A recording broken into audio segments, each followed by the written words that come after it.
美国宣布紧急从俄罗斯撤离，什么意思？要摊牌了吗？比起俄乌战争升级，或许美国是想掩盖什么？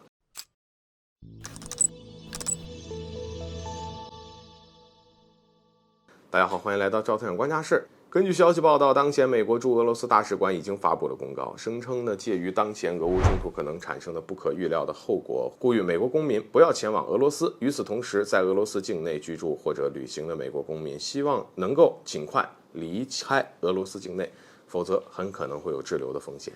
考虑到包括美英等西方国家正在持续向乌克兰进行军援，美国大使馆紧急喊话美国公民撤离，难不成是俄乌战争将进一步升级吗？不排除是美国已经提前得到了情报，这俄乌之间的较量可能会延伸到俄罗斯境内。毕竟按照以往呢，美国情报要更准确一些。除此之外，或许外界所猜测的那样，美国宣布紧急撤离很可能是个烟雾弹，其目的是给俄罗斯施加压力，好让俄罗斯尽快认输。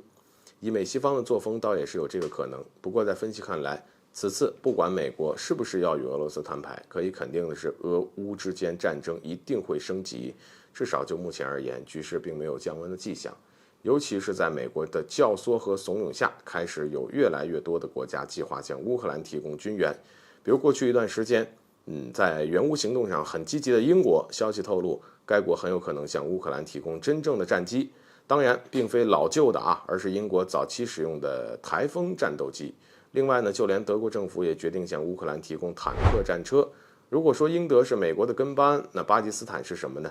据悉，巴基斯坦向乌克兰援助了1万枚炮弹，在这之前已经2次向乌克兰运送过弹药，以至于在新一次的援助之后，西方开始炒作巴基斯坦与中俄翻脸的话题。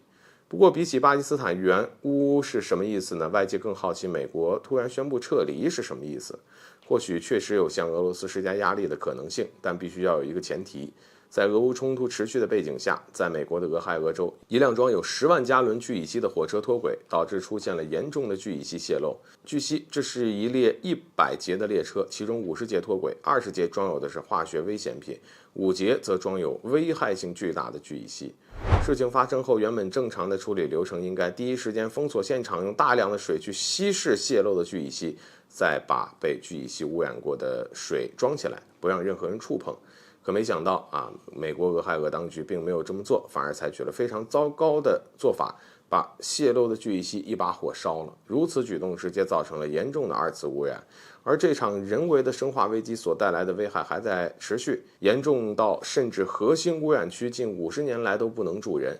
一方面，聚乙烯会对土壤和生存环境带来长时间的危害；另一方面，聚乙烯也会对人的身心健康造成伤害，这是一类的致癌物。那么简单的说，聚乙烯是剧毒，如果真的想要通过燃烧来解决，至少需要1200度的高温。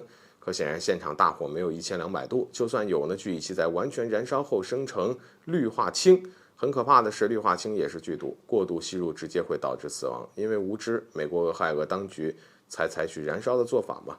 分析认为与其说无知，不如说是利益至上。如果按照正常处理流程来处理的话，那美国铁路巨头诺福克南方公司就等于破产，他们没有这么多钱来处理泄漏的聚乙烯。那么事情已经发生，该怎么办呢？美国现如今不断制造紧张，想来就是想掩盖一场人为的生化危机。说到这儿，可能近来不断出现所谓的间谍气球，也是美国为掩盖生化危机来采取的措施。好了，本期节目就到这里，欢迎点赞转发，留下您的精彩评论。